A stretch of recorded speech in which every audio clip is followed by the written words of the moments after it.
Salut les gars, c'est Tommy. Bienvenue pour un nouvel épisode de votre programme culturel. Ici, on est entre nous. On est bien, c'est relax, c'est chill. On parle de tout. Business, inspiration, musique, art. On peut parler de tout visuel, ça dépend de vous. Et pour introduire mon sujet du jour, j'ai quelqu'un qui représente à lui tout seul la culture, l'art, le hip-hop, la sagesse, l'écriture. Et il y a beaucoup de choses à dire, mais je vais m'arrêter là.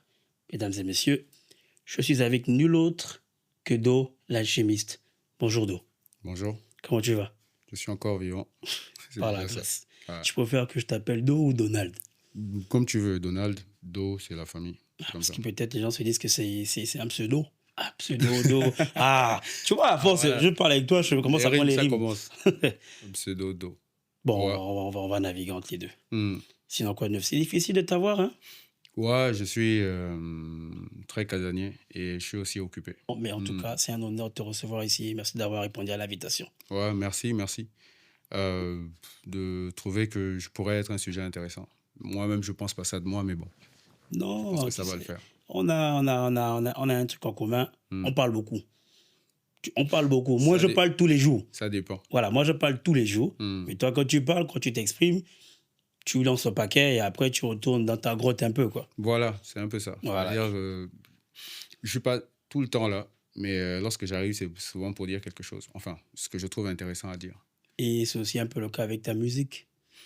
Ouais, on va dire ça Il comme y a ça. beaucoup d'écart entre le micrographe, les albums du CRC. Hmm. Hein. Ouais, parce que en fait, je ne calcule pas. Je D'accord. ne, artistiquement, je calcule pas ce que je fais. Mhm.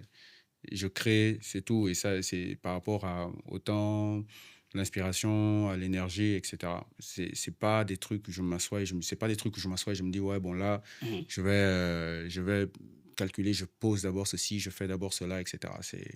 C'est lorsque tous les éléments sont, enfin, les éléments sont réunis et je me dis, bon, bah, tout est réuni pour que je fasse ça, ben, je fais. Et si, du moins, si j'en ai l'envie. Mais Ok. c'est pas, c'est pas un plan de carrière, voilà. D'accord.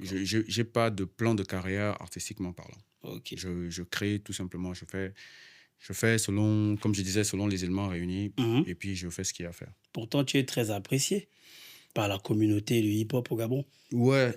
Et je t'avoue que ça m'étonne.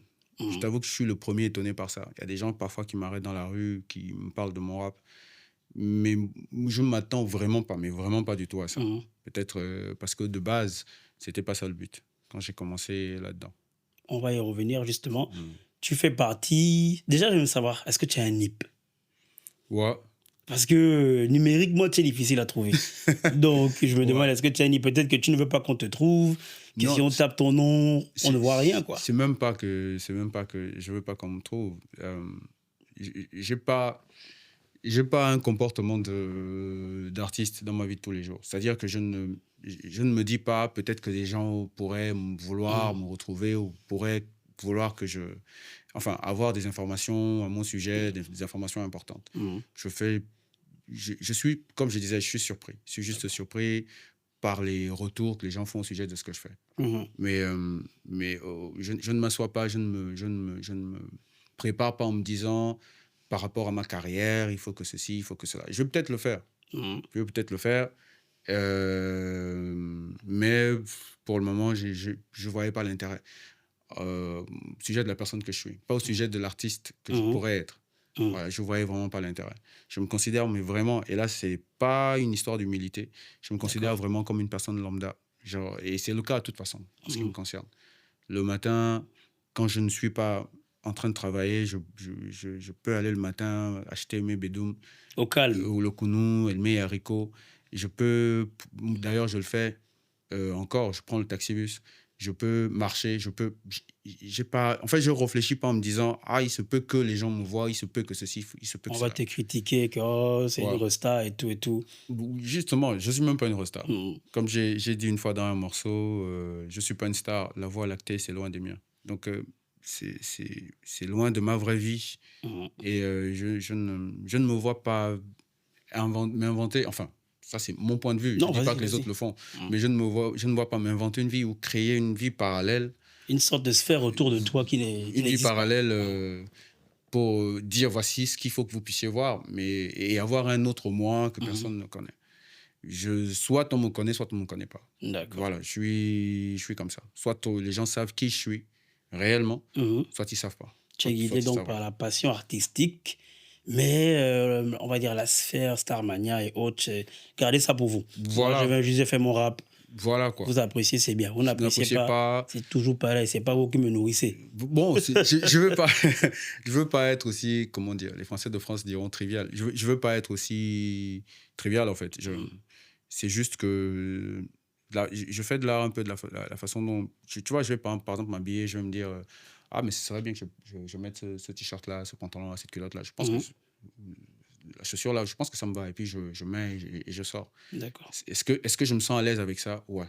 Mhm. Est-ce que je dérange quelqu'un? Pourquoi est-ce que quelqu'un devrait être dérangé? Enfin, ma nudité n'est pas dehors, etc. Donc, je dérange personne. Enfin, je suis nuisible pour personne. Mhm. Donc, bon, moi, ça me va. Je D'accord. suis à l'aise là-dedans. Je ne suis pas nuisible pour quelqu'un et ça me va. Et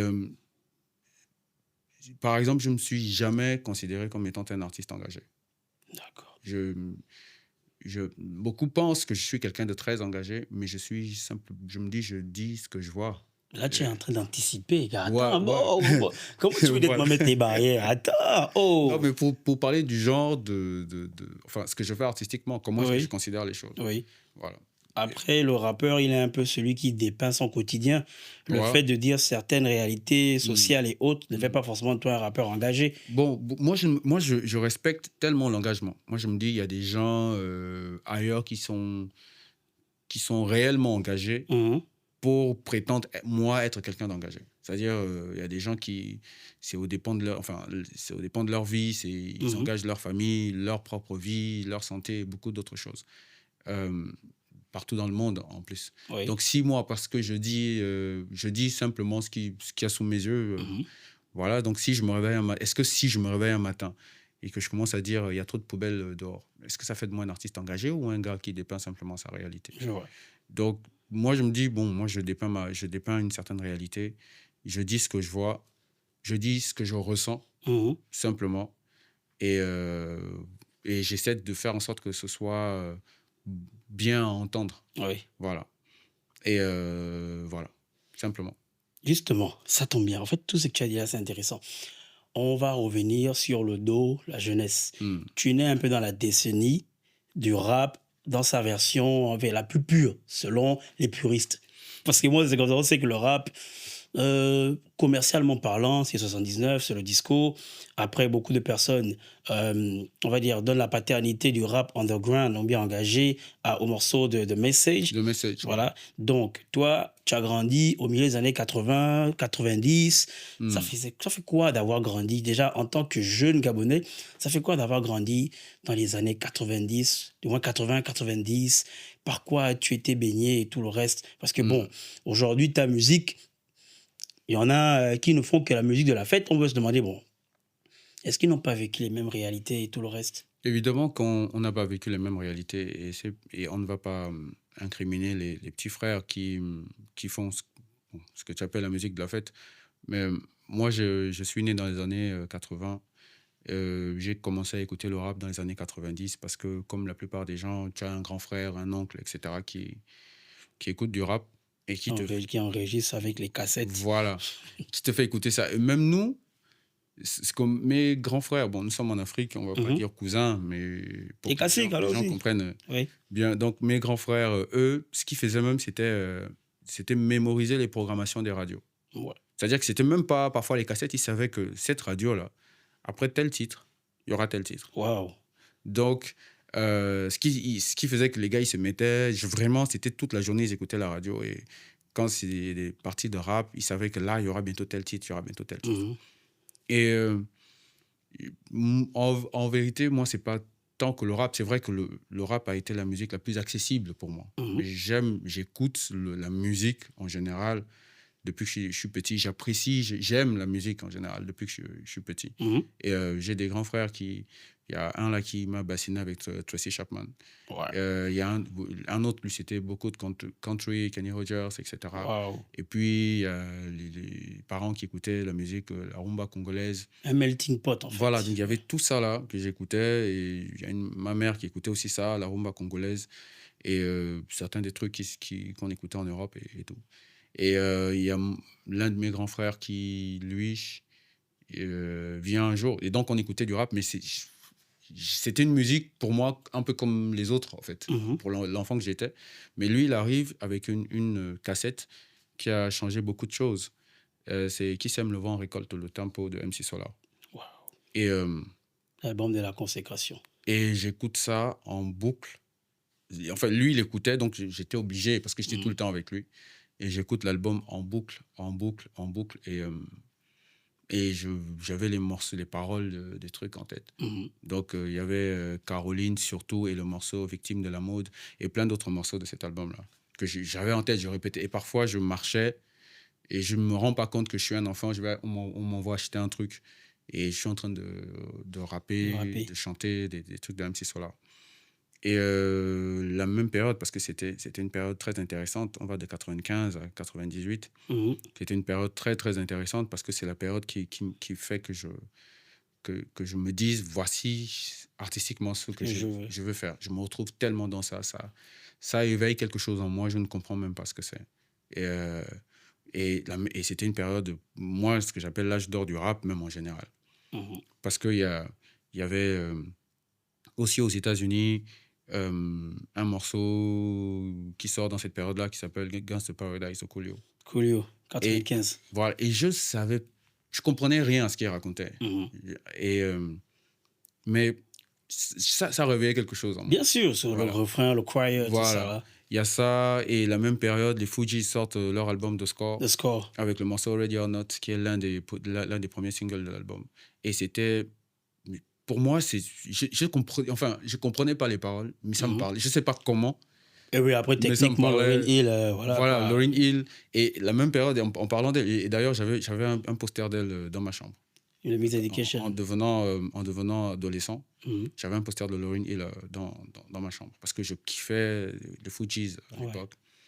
Et il y a eu plein d'albums qui sont sortis, ou plein de chansons. En parlant même de Lauryn Hill, la même période, il y a Nas qui sort son album, elle est sur... If I Rule the World. Elle est sur le morceau justement de Nas, If I Rule the World. Et Dr. Dre qui sort un morceau pour la bande originale du film Friday.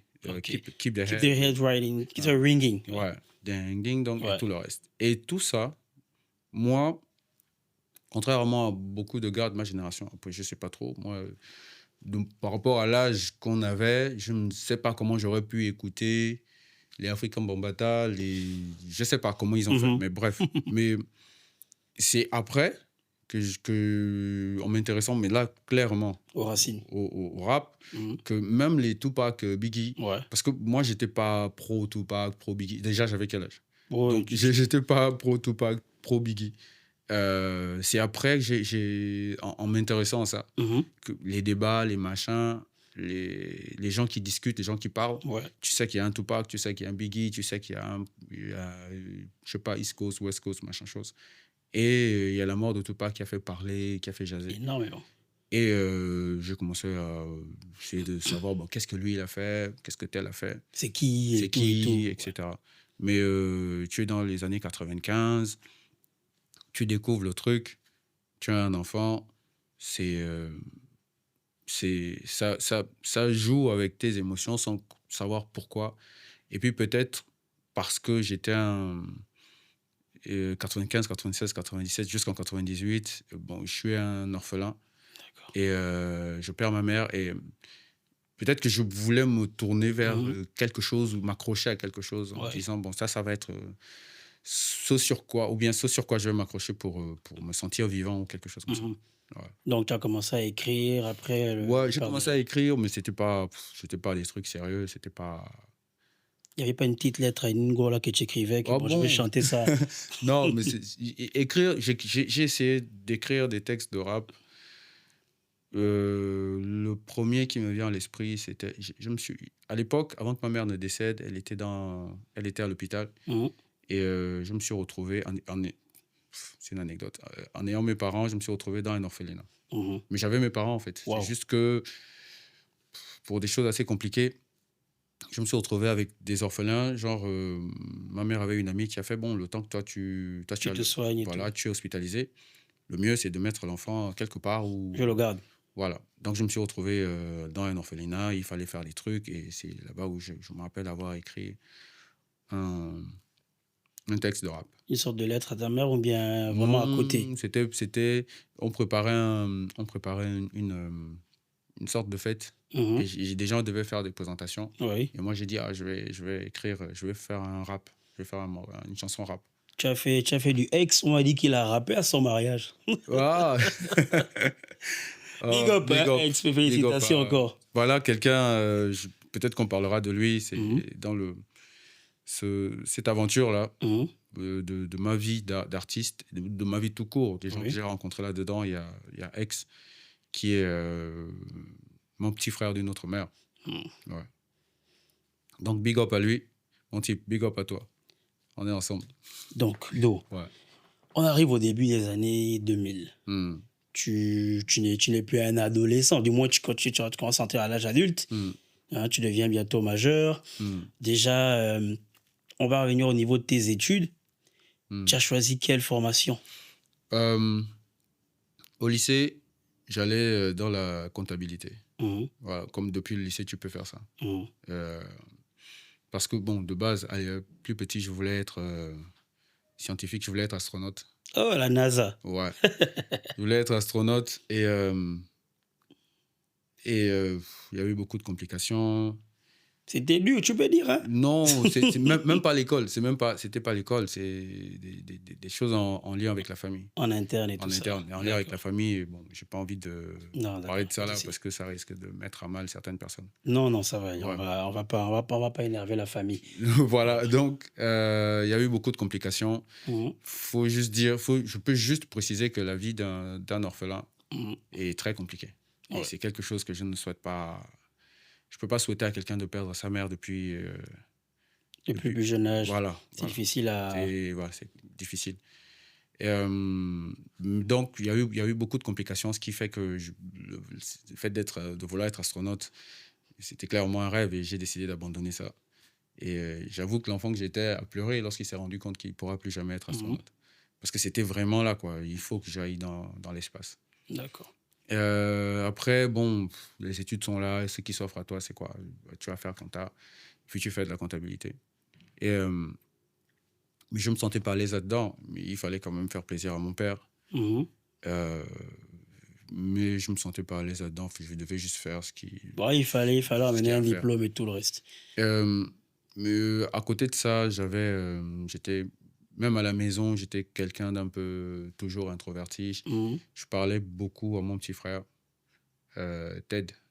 Big up à lui aussi. Beaucoup de mes rêves, en fait, sur le plan académique, Mhm. donc voilà quoi, Sont partis en fumée. sont partis en fumée. Mais après, je pense que... je sais pas s'il faut dire que c'est peut-être une bonne chose. Je ne pense pas que ce soit une bonne chose. Mais je ne serais peut-être pas dans ce dans quoi je suis aujourd'hui. Tu as su te relever? Voilà. Et non seulement j'ai su me relever, mais je fais ce que j'aime, en fait. Quelque chose qui te plaît. Voilà. Voilà. Je fais ce que j'aime. Et c'est vrai que c'est pas facile aussi. Comme on disait un peu en off avant de commencer. Mhm. C'est pas facile, mais je fais ce que j'aime. Et après, en discutant même avec beaucoup de frères, beaucoup vont te dire, ah, mais moi, j'ai fait ceci à l'école, mais après, j'ai décidé d'être dans l'audiovisuel ou le cinéma. Justement, Et on va en parler. voilà. Mais avant tout, avant de te lancer, bon, du moins les gens... Moi, je ne savais pas que tu travaillais dans l'audiovisuel. Même quand tu parlais de caméra tout à l'heure, je me suis dit, ah, c'est comment? Donc, on va parler de ton entrée dans le rap. On a parlé de Squall, qui repose en paix. Comment ça s'est passé avec La Bonne Balise? Bon, avant d'arriver à La Bonne Balise, je suis au lycée d'Olumi. Mhm. Ouais, c'est là-bas où tout a commencé. Déjà à l'époque, c'était le CS d'Olumi. Mhm. Et je rencontre des gens, donc un grand qu'on appelait Victory. Et avant lui, d'ailleurs, il y a un autre frangin. Bon, lui, il est dans le gospel aujourd'hui. Alléluia. Amen. On répétait, tout ce qu'on faisait, c'était de reprendre des trucs de rap. On faisait des petits choix en classe. On se mettait voilà, devant les autres lorsque le prof ne venait pas. On commençait à rapper. On reprenait plein de morceaux en chœur où on mettait nos propres raps. Les Et faces B. voilà. Et on essayait de faire plaisir aux gens, quoi. Mhm. Et là, c'est vraiment, je suis vraiment petit, je suis encore en cinquième. Ouais, en cinquième. Mhm. Après ça, je rencontre justement Victor, un gars qui me voyait faire ces trucs-là, Victory. Et il me dit, ouais, ben, je sens que toi, tu peux bien écrire. Et tu peux écrire un texte comme ça.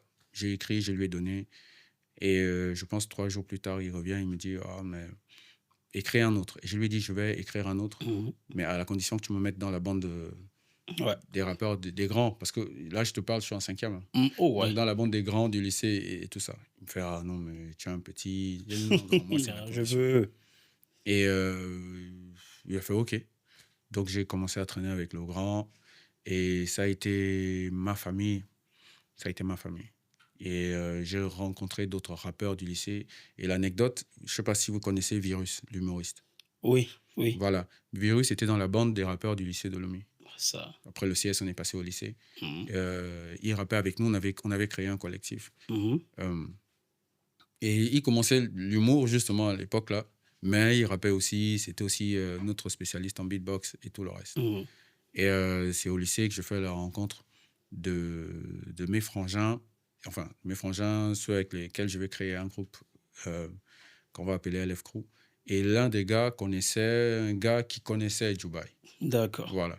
Donc, et l'un des gars me dit, ah, j'ai un frangin là, Jiffy, il a un groupe avec des gens qui sont pas très loin de là où tu habites. Mhm. Parce que moi, j'habitais dans la zone de IAI. Oui. Là. Je fais, bon, OK. Et on voit un gars, Dubaï, qui nous a accueillis, enfin, un grand frère aussi. Oh, il a toujours été comme ça. Ouais. C'est sûr que... Et c'est comme ça que l'histoire avec Dubaï a commencé. On rappait, des nuits entières, on parlait rap, on avait des rêves. On disait, ouais, tu sais, un jour, on aura un studio. Et lui disait, ouais, tu vas voir, je vais trouver le moyen de faire un studio, je vais trouver le moyen de ceci. Mhm. Et on a pu réunir, enfin, tellement cet endroit-là, cette chambre-là Le sanctuaire. de IAI, l'Institut IAI, Mhm. c'était une chambre d'étudiants au campus. Il y avait de la vie, en fait. Il y avait tellement Ouais. tellement de rappeurs qui arrivaient. Et c'est là-bas que je fais la connaissance de mon gang Cannibal. Mhm. Là-bas que je fais la connaissance des rappeurs d'Ovendo, comment ça s'appelle, le Cartel. C'est là-bas que je fais la connaissance de Cam. Mhm. Voilà. C'est là-bas que je fais la connaissance des rappeurs certains rappeurs de New School, Ouais. etc., etc. D'accord. Donc, j'ai pu rencontrer plein de gens, j'ai pu échanger, j'ai pu devenir le frangin de plein de gens, Mhm. justement, en étant constamment chez Dubaï. Et à l'époque, il créait un truc qu'il appelait Consortium Music Hall. Et puis après, c'est devenu la Bonne Bonne Balise. balise. Et on essayait de faire ce qu'on pouvait faire. On rappait tout le temps. C'était bonne ambiance, quoi. Je kiffe. D'accord. Moi, c'est une période que ça ne peut jamais partir de mon esprit. D'accord. Du coup, le micrographe. Micrographe. Ouais, enfin, pour revenir un peu, juste anecdote. Oui. Anecdote. Il y a un jour, je suis à la Bonne Balise et il y a Franck. C'était notre grand du quartier. Moi, je suis un gars du 5e. Oui, restez là-bas. Il vient avec un gars que je voyais au quartier aussi. Il habitait dans la zone de Iaïlalala, Rony. On le voyait. Et je savais qu'il était... Parce que bon, on se connaissait, je savais qu'il était avec les gars de Matongé. Et puis je vois Franck arrive avec un gars qui parlait pas beaucoup, qui était posé. Et Franck disait, il prépare la compile d'ingratitude, Mhm. celle dans laquelle il y a le titre Les choses de Frankie. Et il dit, ouais, vous voyez le gars, c'est Koba, c'est Black Koba Junior. Avant, on disait Black Koba Junior parce qu'il y avait un autre gars Mhm. qu'on appelait Black Koba à Matongé. D'accord. Et on voyait, bon, moi je vois Ronnie Boss, c'était son nom de rappeur. Mhm. J'ai dit, ah ouais, c'est le gars là, je le vois J'ai souvent. compris, j'ai pas juste voulu spoiler. Voilà. Pour l'anecdote. Voilà. Ouais. Et je savais pas qu'à ce moment-là, j'étais en face du gars qui allait devenir une star de... Qui allait changer le game. Voilà, quoi. Ouais. Il était là, tout posé, tout silencieux. Silencieux. Voilà. Et c'est devant moi, je pense, hein, je crois. peut-être que je me trompe, mais c'est devant moi que Dubaï Mhm. et Jiffy font la prod du premier solo de Koba. Donc C'était j'étais quel là. son? C'est un morceau qui sort dans la compile Négratitude. D'accord. Si c'est Blacko, enfin, Parce que moi, je là, sais pas la les première fois paroles. que j'écoute Koba, c'est quand les choses est funky et ensuite dans le morceau Bouge ton Justement, vote. non, Bouge ton vote, c'est vraiment après. Justement, les Mhm. choses de Frankie, lorsqu'il arrivait chez Dubaï, Mhm. il préparait la compile, c'est dans la compile Négratitude qu'il y a les choses de Frankie. D'accord. Et ça, c'est une apparition. Mhm. Et puis, dans la même compile, il a son morceau, son titre solo. Mhm. Et je crois que c'est son premier solo. Après, peut-être que je me trompe, peut-être que je me trompe. Mais de ce que je sais, je crois que c'est son premier solo. D'accord. Donc, ça, c'est là-bas où j'ai pu rencontrer plein de gens, aujourd'hui qu'on connaît, d'autres qu'on connaît peut-être Mhm. pas ou plus. D'accord. Et tu parles de le micrographe. Micrographe, ton projet. Bon, en fait, le projet, c'est micrographie. Et j'arrive à 2006, je perds mon père.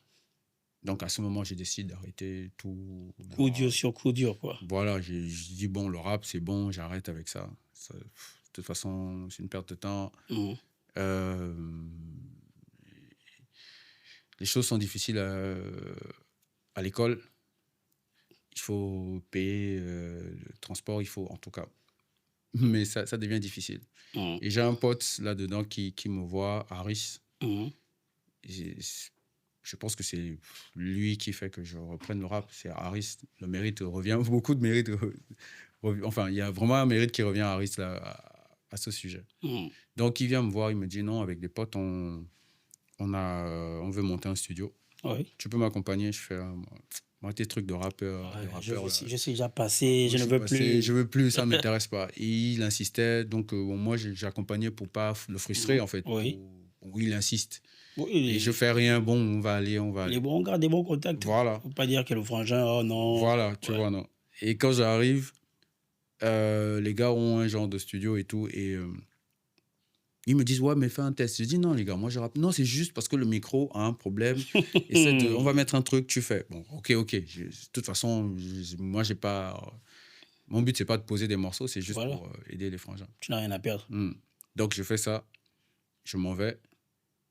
Et ce que je sais pas, c'est que les gars avaient une entente avec un certain Mitch Moana pour Le mixer leurs morceaux, pour Oui. faire des prods et tout ça. Ils avaient un studio, mais ils se disaient, bon, on a un studio. Mhm. Il nous faut quelqu'un qui nous aide à faire des prods, à faire des Oui. mix et tout ça. Et Mitch Moana, donc il y a eu une entente avec Mitch. Donc, lorsque Mitch arrive derrière, ils font écouter ce que j'ai fait. Ils disent, oh non, c'est un gars de notre groupe. Mhm. Donc, ils n'ont pas dit c'est un gars qui est venu avec Harris, parce Ouais. que peut-être que. Peut-être Enfin, que le grand s'en dit qu'elle a, je c'est tiens qui quelque chose. Il y a, non, c'est un gars de notre groupe, on est dans la même bande et tout. Et moi, tout ça, je ne sais pas. Et je suis à la maison, Harris revient, ouais, mais accompagne-moi. Tu me fatigues. Mani, arrête ça toi aussi. Voilà. Donc, quand je reviens, je vois Mitch et des gars qui sont là avec les gars de la bande. Ouais, c'est lui qui a rappé. Tu vois le truc qu'on a écouté là. Ah, mais c'est bien. Hein. Donc, toi, tu auras un solo dans le projet que vous préparez là. Oh. Et en fait, les gars, Mitch, il ne savait pas ça à l'époque. Peut-être que c'est maintenant enfin, s'il regarde. Je fais pour ne pas embarrasser les gars. Je fais, ouais. Parce que les autres là, qu'est-ce que vous êtes allés raconter? Tu les regardes avec le sang dans les yeux. Mais vous êtes allés raconter quoi aux frangins là? Ouais. Oui, je vais faire un. Ok, bon, bah, on va travailler. Hein. Et avec les gars, Indépendance, on sort un projet on fait un projet qui s'appelle Indépendance. Mais je pense qu'il n'y a eu qu'un seul titre qui est sorti. Au finish, on ne l'a pas sorti. Mais ça m'a permis de connaître Mitch Moana, de commencer à travailler avec lui.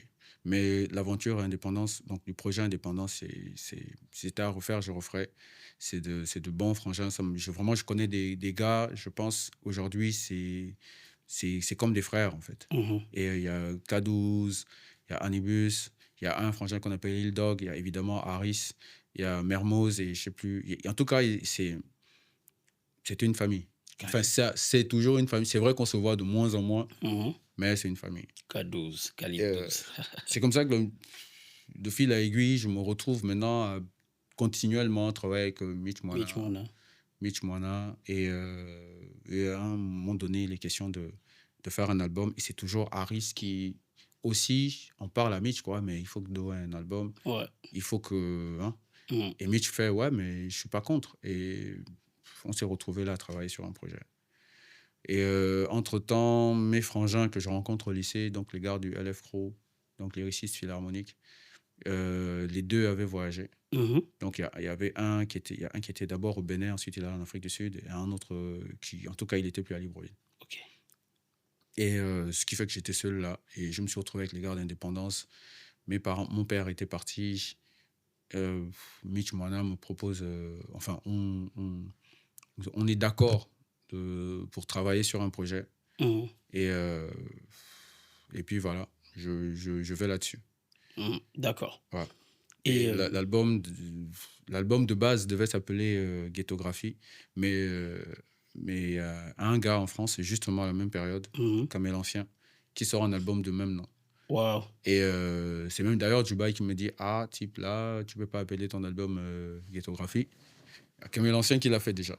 Je fais bon, ça s'appelait Micrographie, parce que j'avais déjà un titre. Mhm. Et je commence à enregistrer Micrographie, je pense en 2007, Mhm. je crois, en 2007. Et il sort, il sort, l'album était pratiquement vieux, il sort en 2011. Waouh. Ça a pris 4 ans quand même. Ouais, parce que bon, je l'enregistre, je commence en 2007, Mhm. peut-être fin 2006, mais normalement en 2007. Et je finis vers quoi, 2008 à peu près. Donc on décide de le sortir en 2009. Mhm. Mais il y a le président, il y a l'ancien roi du Gabon qui décède. Et on ne pouvait pas, quoi. Artistiquement, on ne pouvait rien sortir à ce moment-là. Ouais, Parce c'était que, chaud. oui, il y avait une tragédie Bah, bien sûr, vous nationale. sortez les albums alors que le Gabon pleure, son numéro 1. Voilà, il y avait des panneaux partout, gloire éternelle au président. Donc, il fallait bien que les gens pleurent, quoi.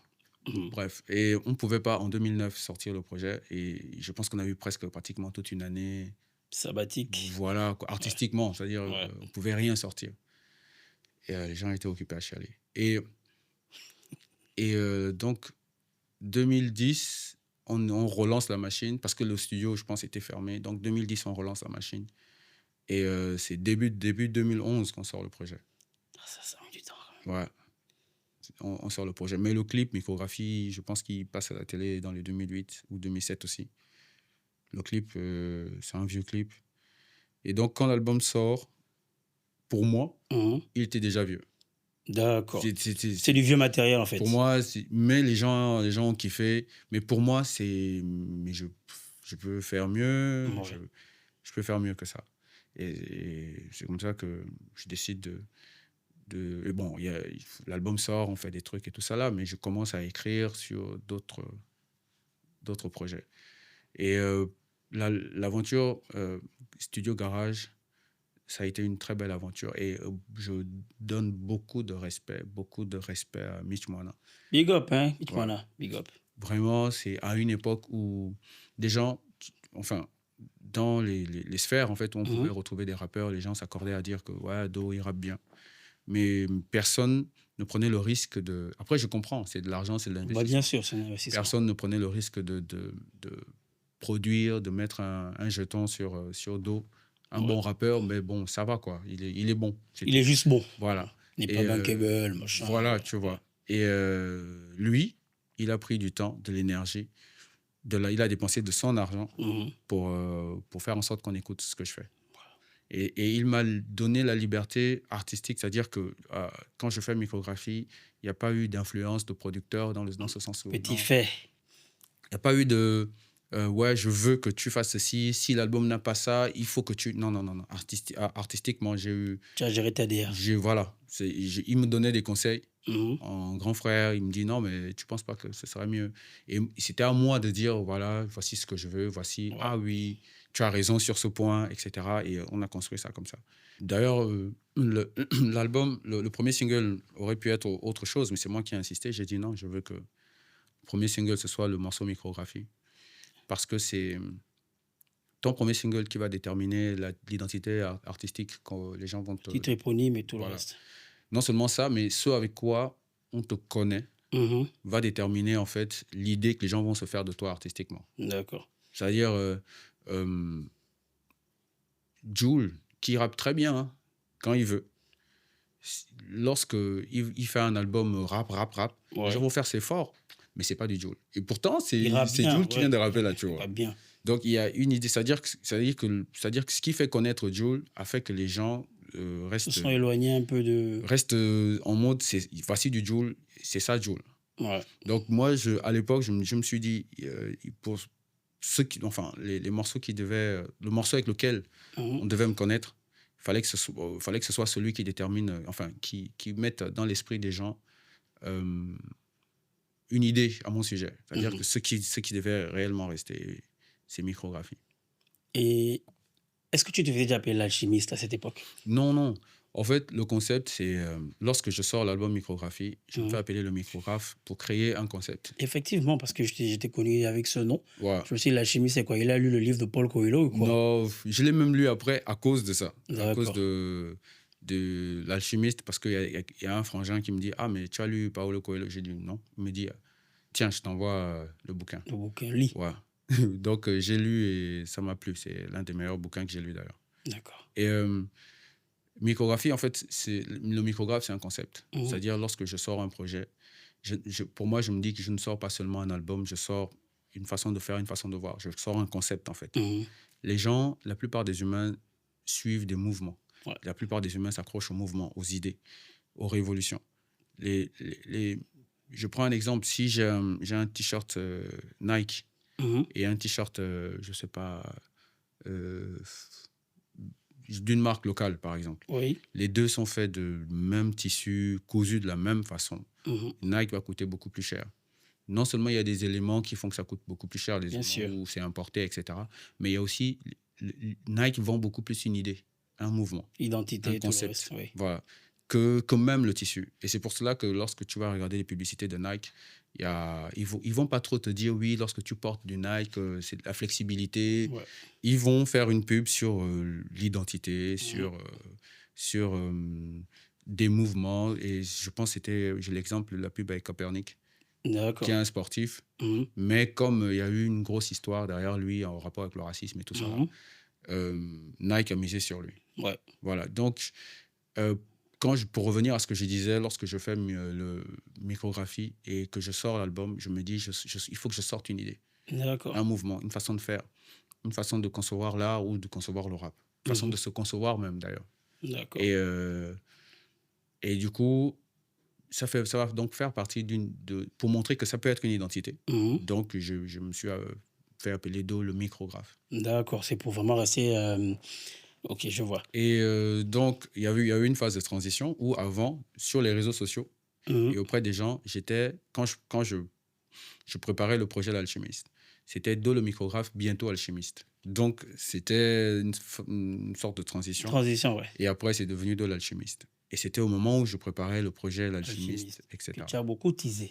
Oui, mais Tu nous as après, aussi un peu menacé que si l'album du CRC n'atteint voilà. pas ce seuil de vente, je ne sors pas mon album. Ouais, mais il y a eu beaucoup de soucis. Il y a eu beaucoup de soucis avec ce projet-là. Parce que je sais pas si les gens ils savent, mais j'avais déjà commencé à poser des morceaux pour ce projet-là. Mhm. Il y a le morceau que j'ai fait avec Cinch à D'accord. l'époque. Il y a un autre morceau que j'ai fait qui s'appelle Encore Vivant. Je pense j'en avais posé peut-être 4 ou 5 déjà. Et après, bon, pour plusieurs choses Mhm. que je veux pas énumérer ici, sinon ça va mettre à mal encore d'autres personnes. Ah, mais si tu caches un peu tout là, c'est pas bon. On Non, veut savoir moi pourquoi suis ça a pas. traîné. Non, l'album n'est pas sorti. Je pense pas qu'il sortira d'ailleurs. Bon, après, ça a mis du temps, mais bon, Ouais, écoute, il y a ouais. toujours des personnes qui veulent l'écouter. Ouais. Ça sert à rien de garder ce matériel Mais là-bas. oui, il y a des trucs. Normalement, d'ici un mois, je sortirai un projet, D'accord. un 8 titres ou 7. Non, sors d'abord Mais l'alchimiste. c'est l'alchimiste, mais sous un autre nom. En attendant l'alchimiste, ou bien? Non, c'est sous un autre nom. D'accord. Le projet est censé s'appeler Ars Magna, D'accord. ce qui signifie le grand art. Mais c'était aussi, quand tu vas faire des recherches, c'était aussi une branche de l'alchimie, mais qui avait un rapport avec l'alchimiste lui-même, Mhm. au lieu comment dire, des éléments qu'il pouvait transformer, l'élément de transformation de l'alchimiste, c'était lui-même, D'accord. dans cette branche de l'alchimie-là. Mhm. Et du coup, j'ai sorti un morceau qui s'appelle justement Alchimie, qui parle de ça, qui parle de ma conception, de mon idée de l'alchimie, et que ça Mhm. n'avait rien à voir avec la sorcellerie et tout le reste, D'accord. vu que dedans. Et d'ailleurs, même, c'est un peu ce que je dis dans le morceau avec Cinch, quand je dis merci au Tout-Puissant, au grand alchimiste. D'accord. Et Je me souviens de cette phrase. voilà.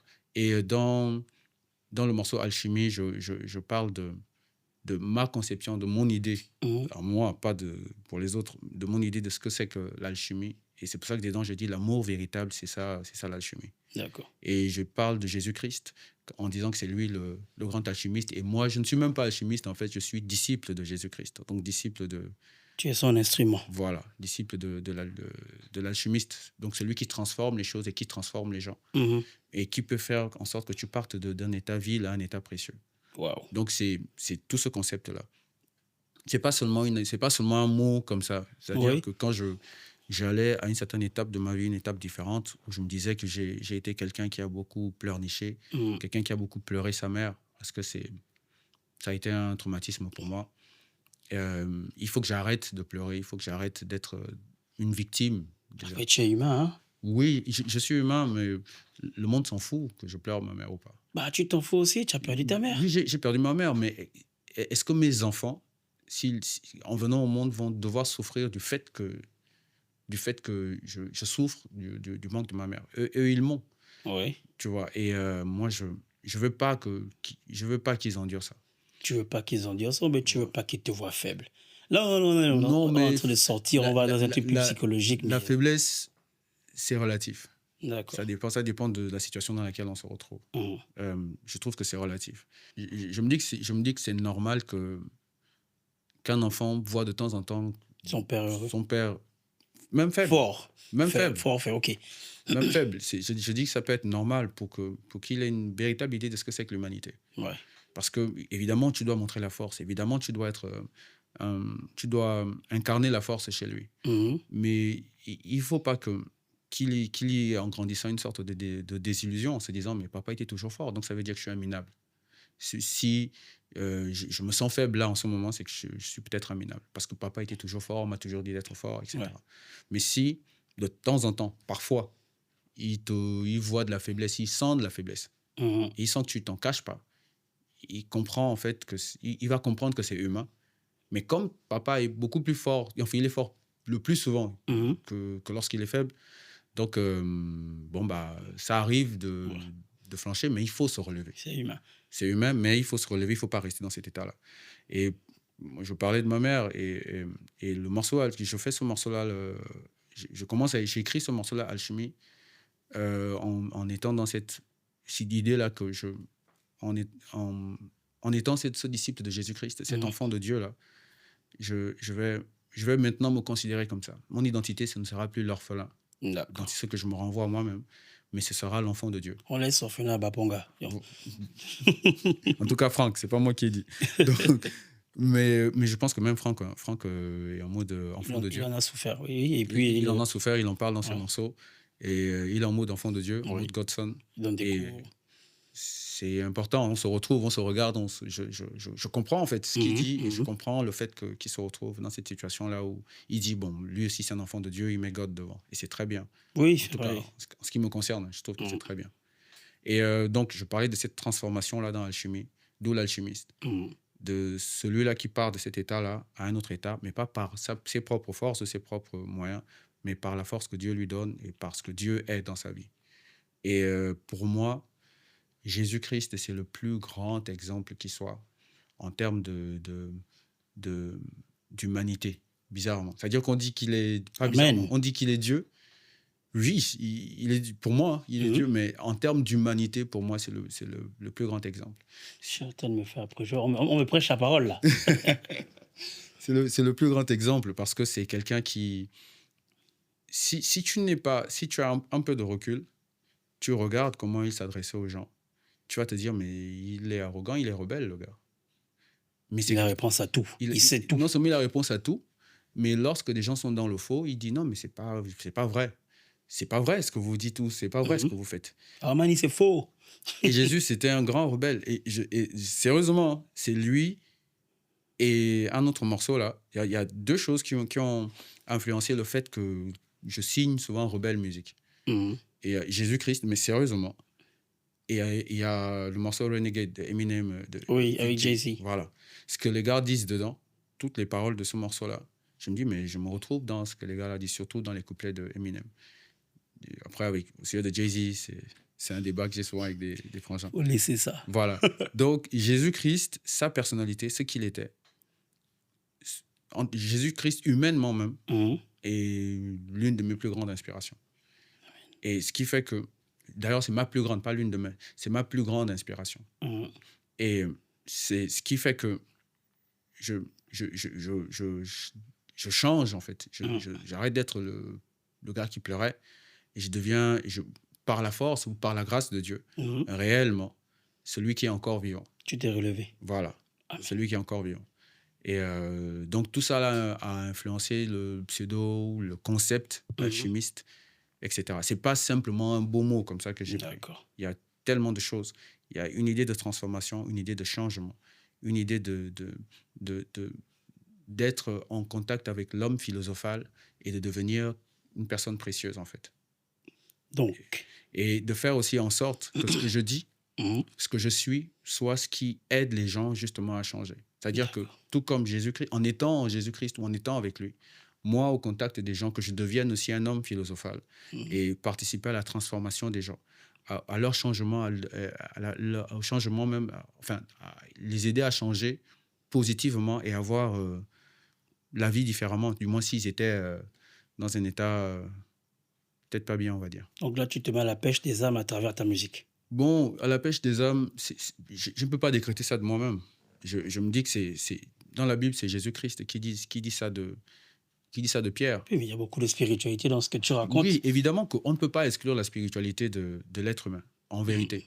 Par exemple, dans la façon dont les humains considèrent ce qui est précieux ou pas, tu vas remarquer que c'est ce qui a beaucoup plus de spiritualité qui va être un genre de luxe. C'est-à-dire que ce sur quoi les humains ont beaucoup mis de leur esprit pour créer, qui va être considéré comme une chose beaucoup plus précieuse que le reste, que ce qui est populaire. Ouais. Donc, ce qui est fabriqué à la chaîne, comme ça, mécaniquement, ça va être ce qu'on va considérer comme étant populaire. Mais ce sur quoi on a mis de l'esprit Mhm. est censé être beaucoup plus précieux, et même le principe de luxe vient aussi de ça.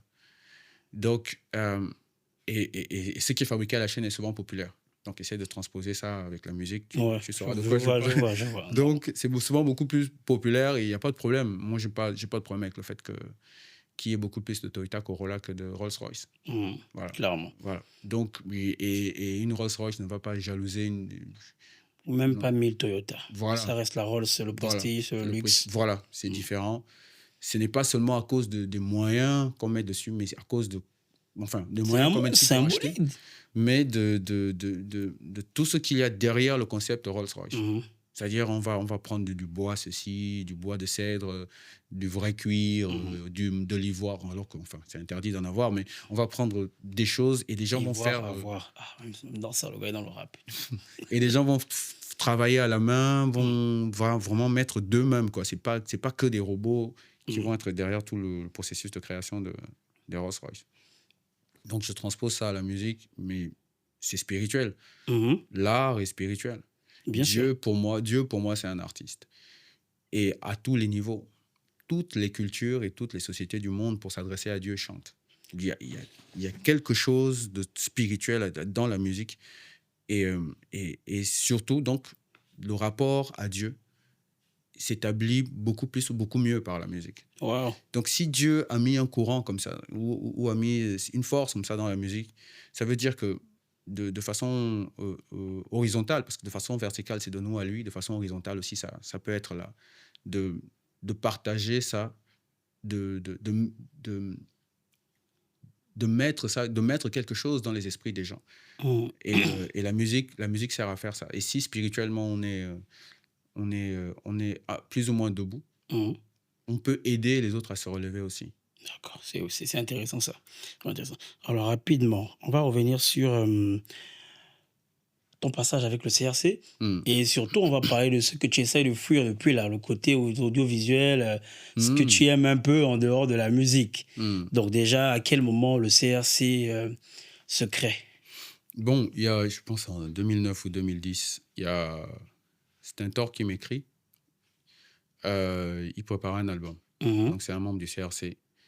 Et je lui dis, bon, OK, ça va, il n'y a pas de souci. allons-y. Donc, on va faire on sera en feat Mhm, sur ton projet. Parce qu'il voulait qu'on soit en feat sur son projet. Et il s'avère que Stentor en question était à Mbaya à l'époque. Parce que mhm, lorsqu'il m'écrit, je pense vers 2010, il était en France. Avant, il était en Mbaya mhm. avec un frère. Un frère à moi un frère au quartier, on se connaissait, Ok. qui rappait, on se retrouvait au quartier et il était en bail avec Stentor. Mais moi, je ne savais pas tout ça. Mhm, Donc, les gars ont rappé ensemble, ils se sont liés d'amitié, etc. Donc, quand Stentor va en France, il me fait signe. Et moi, je me rends compte que Stentor connaît Farello, donc d'accord. qui est le petit frère en question. Et il rappait avec Farello depuis. Mhm. Donc, Le Hall Kenry, le Gabonais. voilà. Et je dis et on discute un jour sur les réseaux, mais à trois. Mhm, Ouais, Farelo me dit, ah, mais je prépare un album et tout, etc. Ah, mais c'est bien. Donc, il me dit, Do, Stentor, mhm. est-ce que vous pouvez être en feat dans mon, Mon mon, projet. mon- mon projet? Je dis, mais c'est normal, c'est Allons-y. mon frère. Et comme Stentor m'appelait en feat, Mhm, et il a aussi appelé Farelo, d'accord. ah, il pouvait être sur mon projet. OK. Et moi, je disais aux deux, bon, les gars, justement, je préparais l'alchimiste. Mhm. Bon, les gars, vous pouvez être en fit aussi sur le mien. Allons-y. Allons-y. Mais de là, il y a une réflexion qui est sortie. Mais ça va faire 3 titres déjà. Stentor, Farellodo, Stentor, Farellodo, Stentor, Farellodo. Mais faisons donc un petit projet. Faisons un. Ça me rappelle la création de Slaughterhouse, Ouais, le groupe voilà. Tu vois, non? des Joe Budden et autres Et et tout, autres. qui bon Ouais. les gars, allons-y une bonne fois, Alors, quoi. on va faire un Ouais. truc. Et après, je pense que c'était. Mais donc, ajoutons même 2 ou 3 titres, Mhm. puis on fait un. On fait quelque chose. Je fais OK, bon, ben, on va faire ça. Bon, est-ce que on peut ajouter Quelqu'un d'autre. quelqu'un d'autre? Ouais, il y a mon frangin Masta, c'est un toi qui dit. Oui, lui, il va être avec nous. Et d'autres, toi, de ton côté, j'ai dit, ah, moi, j'ai mon petit Toujours. euh, ex, Mhm. il sera avec nous. OK. Et de base, au départ, il y avait pas Jazz. Mhm. Et, et c'est un tort qui arrive parce que le premier projet, on le pose vraiment de façon. C'est un tort arrive de France pour les vacances de Noël. Mhm. Il avait un petit matos et tout ça. Et on enregistre chez lui nos couplets. C'est-à-dire, c'est des trucs qu'on a fait. Bon, on va faire tel morceau comme ça. Ouais, moi, j'ai eu telle idée pour tel morceau. Ouais. Un Et paragraphe. voilà. Et je pose un couplet là, c'est un tort. Ex pose là, Masta pose là. Et pour l'anecdote, du moins 80% des couplets que je pose sur le premier projet du CRC, je les écris sur place la même nuit et je les pose. Tu as fait des Tupac, là. Ouais, parce que le lendemain, je devais aller filmer un truc en province et Stentor devait partir, devait retourner. Donc, mais on a fait vite, comme on dit souvent, chap. Mhm. On a fait ça vite. Et Stentor est reparti. Et Masta a posé ses couplets, vite fait, Exode aussi, ex. Ex, ouais. Voilà. Ça Donc, va aller. voilà, donc il a posé ses couplets. Farello et Stentor, ils ont posé les leurs en France. Mhm. Et Jazz revenait du Maroc. Et on s'est vu, on a discuté, on a dit, bon, il y a un projet comme ça, bon, intègre le truc. C'est vrai qu'on a déjà posé. Ouais. Mais bon, pose un ou Allons-y. deux Allons trucs comme ici, ça. là, mais allons. Et on a fait ce qu'on a fait. Et les premiers clips, donc À qui la faute, c'est moi qui fais le clip. Mhm. Enfin, qui le réalise avec l'aide de Atis. À qui la faute et le freestyle, on est dans un genre de bus là, Mhm. toujours avec l'aide d'Atis. Mais moi, je suis surtout au cinéma. Les clips, Ouais. rap, ça me fatigue en vrai. Donc, Je voulais justement en venir. voilà. Pourquoi, par exemple, pour un artiste qui a fait sortir un album, ou du moins avec le groupe, Hmm. pourquoi on n'avait pas fait une sorte d'album visuel, des trucs comme ça? Ouais, bon, en tout cas, on va y revenir. Mais le CRC, il y a des gens qu'on voit. Mhm. Il y a des gens qu'on voit. Il y a nous, les rappeurs. Et Mhm. puis, il y a des gens qui sont là, qui font partie de la famille. Mhm. Il y a Atis dont j'ai parlé là. Il y a aussi Gasmar. D'accord. Voilà. Donc, quand on a eu Gasmar, on s'est dit, bon, Donald, va dans tes trucs cinéma là. Voilà, va filmer Voilà. tes longs formats. Tes machins là.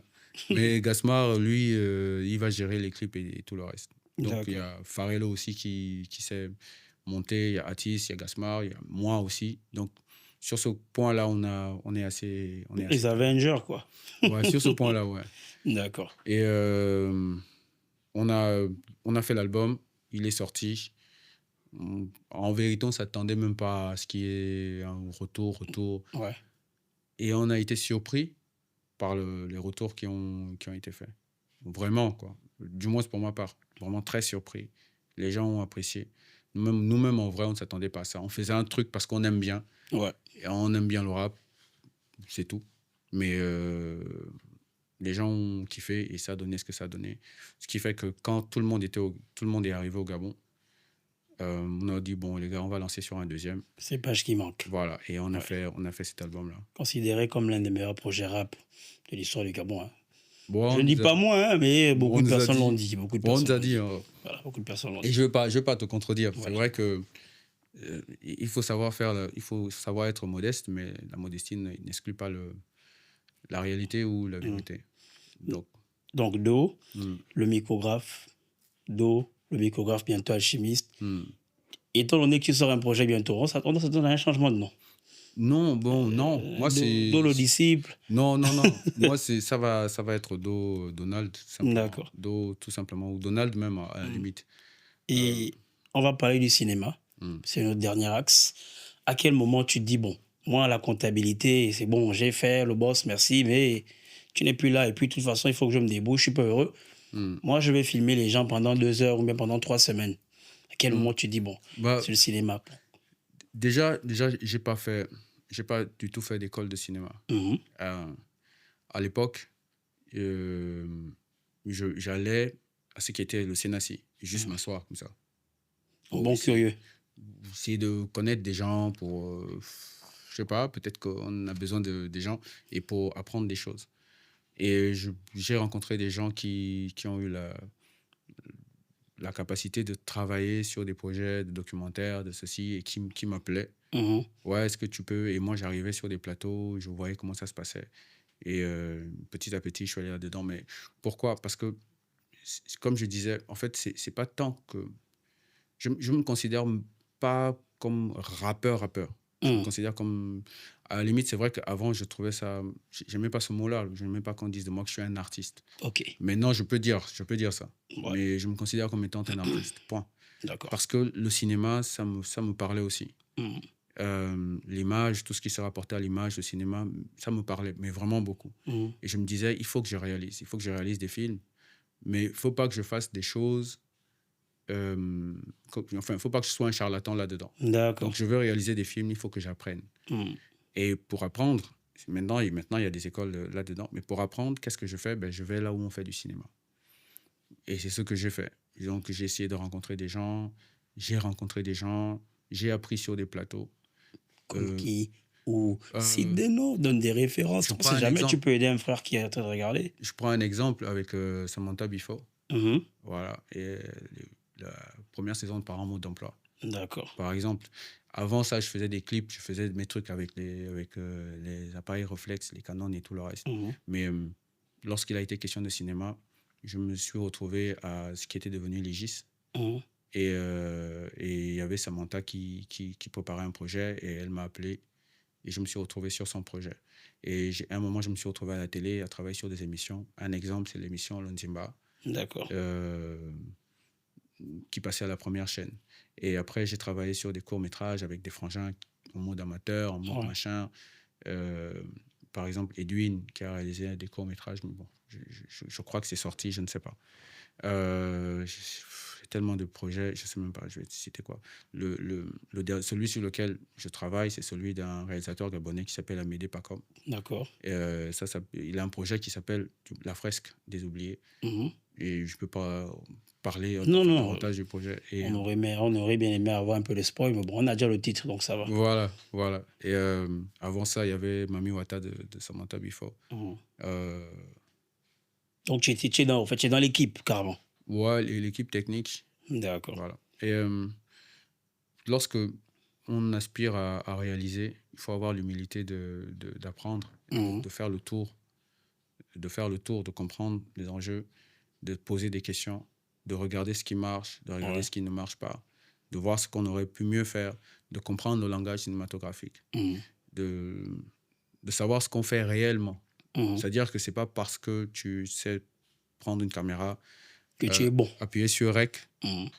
et même, je vais aller plus loin. C'est même pas parce que des images sont belles Mhm. et que tu arrives à les agencer que c'est forcément du cinéma. Ça me rappelle le débat entre le plus beau clip de l'histoire du Gabon.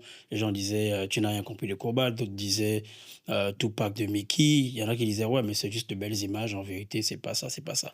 Dans un mois, c'est un exemple. C'est vrai on parle pas de cinéma.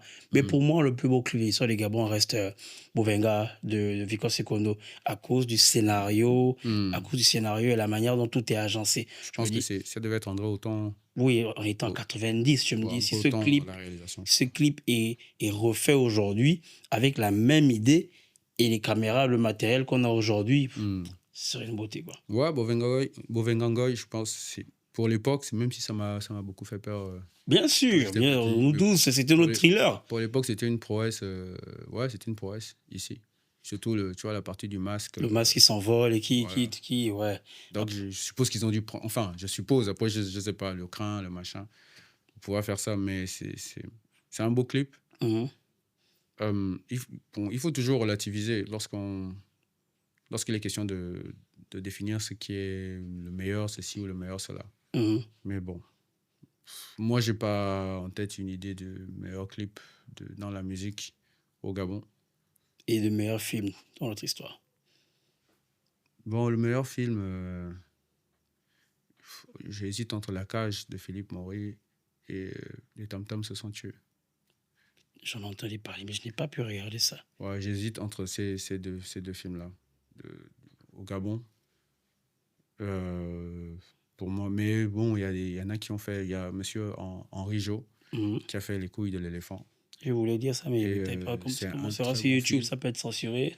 Non, mais c'est le titre d'un film. Voilà. Il y a aussi Ndolé. Yandole de Tati Monga Ibanga. Il a aussi fait L'ombre de Liberty. Mhm. Ça, c'est vraiment un classique du cinéma gabonais. On va même dire de la sous-région, ça Et va c'est loin. des grands frères qui. C'est-à-dire que lorsqu'on se retrouve, justement, j'ai travaillé sur un spot Mhm. publicitaire avec monsieur Henri Jo et un autre grand frère qui me soutient beaucoup et qui m'a beaucoup soutenu là-dedans, c'est Cédric Songani. Euh, et on apprend beaucoup à côté de ces personnes-là. Monsieur, par exemple, Umonga, c'est une encyclopédie, pas seulement du cinéma, mais même de la culture gabonaise en Mhm. général. Et monsieur Henri Jo, c'est un passionné. C'est vraiment un passionné du cinéma. Ouais, Il aime ça. C'est comme on dit chez les jeunes, c'est son kiff. ouais, ouais. Voilà.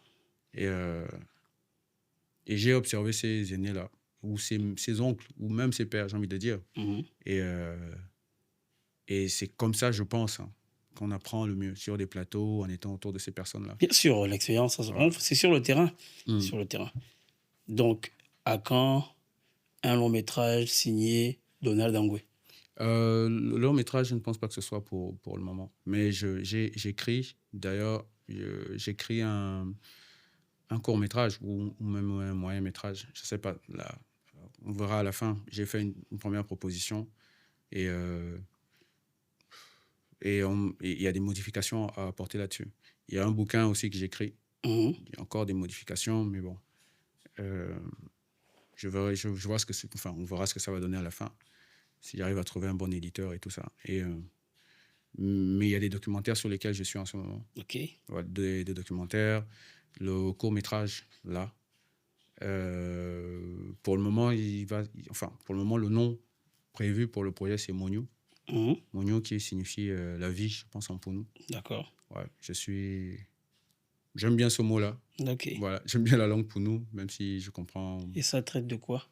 de la vie. Monyo veut dire la vie, ça traite de Non, la je vie. sais que je sais, mais... Bon, ce que je peux dire, c'est que ça traite de la vie et de, en même temps, Mhm, de l'absence d'un père, c'est-à-dire les familles monoparentales où il y a des mhm. mères qui élèvent seuls leurs enfants. Oui.